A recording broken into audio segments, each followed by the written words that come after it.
မွန်ဒီနေ့မှာတော့ဒီပေါ့နော်တောင်ကြီးရနေပြီးတော့အင်းလေးကိုသွားခဲ့တဲ့အကြောင်းလေးကိုပြောပြချင်ပါတယ်မွန်ကဒီတကြံတွင်ဟို2 ရက်လောက်ပေါ့နော်အင်းလေးမှာလဲမယ်ဆိုပြီးတော့အင်းလေးကိုသွားတာပါတောင်ကြီးရနေပြီးတော့အင်းလေးကိုသွားတာတော့အားလုံးလည်းသိမှာပေါ့နော်တနားကြီးကြော်လောက်ပဲကြားတယ်လမ်းလည်းတော်တော်ကောင်းပါတယ်ဆိုတော့ဒါတောင်ကြီးရနေပြီးတော့အင်းလေးကိုသွားနေတဲ့လမ်းကြောင်းလေးကိုရိုက်ပြထားတာပေါ့နော်မွန်ကဒီတောင်ကြီးမှာရန်ကုန်ကနေပြီးတော့တလားလောက်အပူလာကြောင်ပဲဆိုပြီးတော့စဉ်းစားလိုက်ပေမဲ့တောင်ကြီးတစ်ခုလည်းမနေချင်တဲ့အတွက်ကြောင့်မလို့တောင်ကြီးအင်းလေးကလောဆိုပြီးတော့ဒီတလအတွင်းပေါ့နော်သွားနေမယ်ဆိုပြီးတော့ဆုံးဖြတ်လိုက်ပါတယ်အင်းလေးမှာတော့မွန်က2 ရက်လောက်ပဲနေမှာပေါ့နော်ဆိုတော့ဒီအင်းလေးမှာမွန်ဗမာတဲမလဲဆိုတာကိုဒီ vlog လေးထဲမှာပြပြသွားပါမယ်အခုကအင်းလေးမှာရေပေါ်တကြံလည်းရှိမယ်ပေါ့နော်ဒီတကြံတွင်းမှာဆိုတော့တကယ်လို့အင်းလေးကိုလာမဲ့လူတွေဆိုလို့ရှိရင်လည်းတကြံမှာရေပေါ်တကြံကြီးလာလျှောက်နေလို့ရပါတယ်မွန်လည်းရေပေါ်တကြံသွားလဲဖို့ရှိရပေါ့နော်အဲ့ကြလို့ရှိရင်လည်းဗီဒီယိုလေးရိုက်ပြီးတော့တင်ပေးပါမယ်နော်မွန်အင်းလေးမှာတဲခဲ့တာကတော့ဒီ Oriel Palace Hotel and Resort အင်းလေးပဲဖြစ်ပါတယ်ဒီပေါ့နော်ဟိုတယ်ကိုတော်တော်လေးသဘောကျသွားတယ်ပေါ့နော်အခုရောက်တဲ့အချိန်မှာအရင်တော့အင်းလေးတခြားဟိုတယ်ရောတဲဘူးရဲဒါပေမဲ့ဒီ Oriel မှာတော့အခုမှပထမဆုံးစာတဲဘူးတာပေါ့နော်ဆိုတော့ဒီဟိုတယ်ရဲ့အရင်ဆုံးအဝင်ပေါ့နော်ဒီအဝင်ကနေစပြီးတော့ပြောမယ်ဆိုလို့ရှိရင်တော့သူတို့ရဲ့ကြိုထားတာကတော့ရှမ်းယူရအိုးစီလေးနဲ့ကြိုထားတယ်နောက်အခုကတကြံကာလလည်းဖြစ်နေတဲ့အတွက်ကြောင့်မလို့သူတို့ပတောက်ပန်းလေးနဲ့ပေါ့နော်ဒီ reception တစ်ခုလုံးမှာပတောက်ပန်းလေးအများကြီးနဲ့ပြင်ဆင်ထားတယ်ပေါ့နော်ကြိုက်တယ်ဆိုတာလေဒီ hotel ရဲ့အခန်းကိုပို့ပြီးတော့သဘောကျတာပေါ့နော်ဒီလိုမျိုး reception တွေဘာတွေကတော့ပုံမှန် hotel တွေလိုမျိုးပါပဲဒီမှာ welcome juice လည်းတိုက်ပါတယ်watermelon juice တိုက်တယ်ပေါ့နော်ဒါလေးကိုတော့မရိုက်ထားလိုက်ဘူးဆိုတော့ဒီ reception ကအောက်ကိုဆင်းချင်းမှာပဲတွေ့ရမှာတော့ရေကူးကန်ပေါ့နော် swimming pool တွေ့ရမှာပဲဖြစ်ပါတယ် swimming pool ရဲ့ဒီအရှိမမုံတို့အင်းလေးကန်ရှိမယ်ပေါ့နော်ဒါကတော့ဒီမွန်တို့ရဲ့အခန်းကိုသွားတဲ့လမ်းပေါ့နော်အခန်းကနေပြီးတော့ reception ကိုသွားတဲ့လမ်းကိုရိုက်ထားတာပ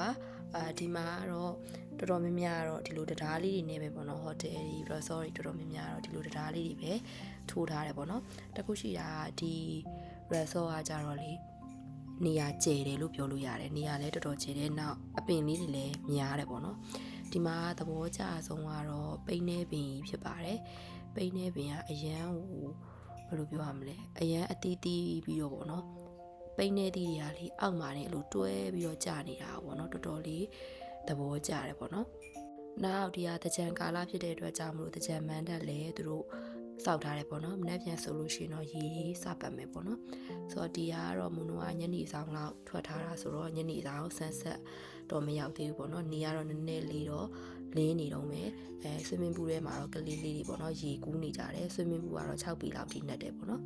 အဲ့ဒါကတော့မုံခုနကပြထားကြတော့မုံတို့တဲတဲ့ဒီ villa ကိုပြထားတာပါအခုမွန်ရွန်တိုးလေးခေါ်ပါမယ်ပေါ့နော်အရင်ဆုံးဒီမွန်ယူထားတဲ့အခန်းလေးရကြတော့ waterfront villa ဆိုပြီးတော့မွန်ယူထားတာပါသူကတော့ဒီမှာပေါ့နော်ဒီအင်းလေးကန်ကိုဒါရိုက်မြင်ရတဲ့အခန်းပေါ့နော်ဈေးကတော့ဒီတကြံတွင်းပိတ်ရက်ဆိုလို့ရှိရင်ဒေါ်လာ$125ရှိပါတယ်ဒီ April 10 ရက်နေ့ကနေပြီးတော့ April 20 ရက်နေ့အတွင်းပေါ့နော်ဒေါ်လာ$125ကိုသူတို့ဒီ exchange rate က$3200နဲ့ဖြတ်တယ်ပေါ့နော်သူကအခန်းကိုလေးမွန်သဘောကျတယ်ဆိုတာအခန်းကြီးကအကျယ်ကြီးပဲတကယ်အိမ်တစ်လုံးတော်တော်ကြီးကျယ်တဲ့အိမ်တစ်လုံးနီးပါးစားလောက်ရှိတယ်ပေါ့နော်ဆိုတော့သူကအရင်ဆုံးဝင်လာတယ်ဆိုရင်မှန်တင်ကုန်စမြင်ရမယ်ပြီးသွားရင်တော့နောက်ထပ်တစ်ခန်းပေါ့နော်အဲ့ဒီကိုဝင်လိုက်မယ်ဆိုရင်တော့မွန်တို့တွေဒီအိတ်ခမ်းရှိမယ်အိတ်ခမ်းလို့ဖြစ်သွားမယ်ပေါ့နော်အိတ်ခမ်းပြီးသွားလို့ရှိရင်အဲ့အခန်းထဲမှာပဲဟိုဘက်ချမ်းလေးမှာထမင်းစားဖို့အတွက်နေရာလေးပေးထားသေးရယ်ထမင်းမဲစားစားအဲ့မှာလှဲပေါ့နော်အိတ်လို့ရတယ်နောက်ပြီးရင်ဒီအိတ်ခမ်းထဲမှာလည်းသူက TV ကြည့်ဖို့အတွက်ကိုခုံနေလဲအများကြီးချပေးထားတယ်ပြီးရင်တော့အပြင်ဝရန်တာပေါ့နော်အပြင်ကိုဒီ view ကြည့်လို့ရတဲ့နေရာပေါ့နော်အဲ့ဒီဝရန်တာဆိုလို့ရှိရင်လည်းအခြေကြီးပဲအေးဆေးတငယ်ချင်းနေနဲ့လာမယ်ဆိုရင်တော့မှလေအမျိုးဂီတာတီးချင်းဆိုပေါ့နော်ဒါမှမဟုတ်မိသားစုတွေနဲ့ဆိုရင်တော့မှတော်တော်လေးနေလို့ကောင်းတယ်ပေါ့နော်သူက extra ဆိုလို့ရှိရင်တော့extra တယောက်ကို$30ယူတယ်လို့သိရပါတယ်ဆိုတော့ဒီကတော့မွန်ပဲပေးနေတာပါပေါ့နော်ပြီးသွားလို့ရှိရင်တော့ဒီအခန်းထဲမှာဆိုရင်သူတို့ complimentary ထည့်ထားလေးတာတွေလည်းရှိတယ်ဆိုတော့အခန်းထဲကိုတစ်ချက်ပြန်လိုက်ခဲ့အောင်ပေါ့နော်အခန်းထဲမှာခုနပြောလိုမျိုးထိုင်ကုန်တွေလည်းအများကြီးရှိတယ်နောက်ပြီးတော့နောက်တစ်ခုသဘောကျတာကမှန်နေလည်းတော်တော်များများနေရာတ တော်တော်များများမှာမှန်လေးထားပေးထားတယ်ပေါ့နော်အဲ့တော့မုံတို့လိုမျိုးမှန်ကြိုက်ခင်တွေအတွက်ဆိုရင်တော့အဆင်ပြေပါတယ်အဲ့ဒီကနေပြီးတော့အပြင်ကိုပြန်ထွက်လိုက်မယ်ဆိုရင်သူကရေချိုးခန်းပေါ့နော်ဒီ bathroom ပေါ့နော် bathroom ကိုသူကလေလုံးဝအကျယ်ကြီးလုပ်ပြီးထားအဲ့မှာမှဒီလိုမျိုးပေါ့နော်ဒီမျက်နှာတစ်ဖို့ရာအတွက်ဘေးစင်ပါညာတက်တက်နောက်ပြီးသွားလို့ရှိရင်ရေချိုးဖို့အတွက်ရေပန်းနဲ့ရတက်တက်အဲ့ဒါအပြင်ကိုမှသူကဘတ်တက်လေးပါသေးတယ်ဘတ်တက်ကိုမှလေတသားစီပိုင်းလိုမျိုးဘတ်တက်ပေါ့နော်အဲ့မျိုးဆိုတော့မုံကဘတ်တက်တွေထဲမှာဒီဘတ်တက်ကိုတော်တော်သဘောကျတယ်ဆိုတော့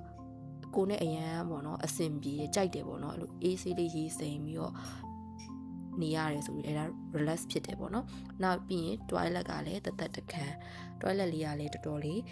အဆင်ပြေတယ်ပေါ့နော်ဆိုတော့ဒါကတော့သူတို့ပြင်ဆင်ပေးထားတဲ့အိယာခန်းနာပုံစံပေါ့လीเนาะဒါကတော့ပုံမှန်ဟိုတယ်တွေလိုမျိုးပါပဲဒီမှာမှသူကခုနကပြောသလိုမျိုးပေါ့နော်အခန်းကြီးကကျဲတဲ့အတွက်ကြောင့်မလို့ extra ထပ်ပြီးတော့ဝင်မယ်ဆိုလို့ရှိရင်တော့မှတော်တော်လေးအဆင်ပြေရပေါ့နော်ဒါပေမဲ့သူတို့လူဘယ်နှယောက်လောက်ထိလက်ခံလဲဆိုတာတော့မေးကြည့်ရမယ်ဒီလိုနေရာကြီးဆိုလို့ရှိရင်လေပုံမှန်ဆိုလို့ရှိရင်တော့အေးစိနေလို့ရတယ်လေဆိုတော့ဒါကတော့ complimentary ပေးတဲ့ရေရယ်နောက် coffee ရယ်နောက်ပြီးသွားလို့ရှိရင်ဒီဖက်နက်ပေါ့နော်ဖက်နက်ဆိုလို့ရှိရင်လည်းသူတို့ကတခြား hotel တွေလိုမျိုးဖက်နက်တစ်ခုလည်းပေးထားတာပေါ့နော်ဖက်နက်1ရန်နဲ့ပေးထားမှာ2ရန်ပေးထားတယ်ဒီရေချိုးခန်းထဲမှာစီးဖို့1ရန်နောက်ပြီးသွားလို့ရှိရင်ဒီအိတ်ခန်းထဲမှာစီးဖို့1ရန်ဂတိပါဖက်နက်ထပ်ပေးထားရပေါ့နော်ဒီကတော့ complimentary ကျွေးတဲ့ cookie ဖြစ်ပါတယ် cookie လေးကလည်းတော်တော်လေးစားလို့ကောင်းတယ်ဆိုတော့သူ complimentary တွေကလည်းများတယ်လို့ပြောလို့ရတယ်ရေဆိုလို့ရှိရင်လည်းပုံမှန်ဆိုရင်တော့ရေဘူးတိတိလေးတွေပဲထားကြတာများတယ်လေဒီမှာကျတော့နွေရာသီလည်းဖြစ်တော့ရေမြမြထားပေးထားတဲ့ခါကျတော့အရင်အဆင်ပြေရပေါ့နော်ဆိုတော့ရေလည်းပြီးသူတို့လာပြီးတော့လည်းထပ်ထည့်ပေးရကိုတွေတော့တောင်းစရာမလိုပေါ့နော်ဒါကတော့မွန်ရိုက်ထားတဲ့မွန်တို့ဒီပေါ့နော်ဟိုတယ် swimming pool ကနေပြီးတော့မြင်ရတဲ့ sunset ဖြစ်ပါတယ်ဆိုတော့ဒီဟိုတယ်အခန်းလေးတွေကိုပြောပြချင်တယ်ပေါ့နော်ဒီဟိုတယ်မှာကပေါ့နော်ဗီလာ3မျိုးရှိရယ် mountain view villa ရယ် lotus villa ရယ်နောက်အခုမွန်တို့ယူထားတဲ့ waterfront villa ရယ်ပေါ့နော်3မျိုးရှိရယ်အဲ့ဒီမှာဈေးတွေကကြတော့ဒီတကြံတွင်းဆိုရင်တော့သူက$85ရယ်$105ရယ်အခုမွန်တို့နေတဲ့အခန်းဆိုရင်တော့$125ပေါ့နော်ပုံမှန်အချိန်ကြီးဆိုလို့ရှိရင်တော့သူတို့ကဒီခုနပြောတဲ့ဒေါ်လာအမောင့်ကို$10ရှော့ပြီးတော့ယူတယ်ပေါ့နော်ဒီတကြံတွင် holiday ဖြစ်နေတဲ့အခါကျတော့$10တိုးပြီးတော့ယူရပေါ့နော်ဆိုတော့အင်းလေးရောက်တဲ့ဆိုလို့ရှိရင်ဘယ်မှာတော့တက်ရမလဲမသိရသူတွေအတွက်ဒီ resort လေးကိုမွန်ကလာပြီးတော့ပြပြပေးတာပါဆိုတော့အားလုံးလည်းကြည့်ရှုပေးတဲ့အတွက်ကျေးဇူးအများကြီးတင်ပါတယ်နောက်ဗီဒီယိုတွေမှာပြန်တွေ့ပါမယ်ရှင်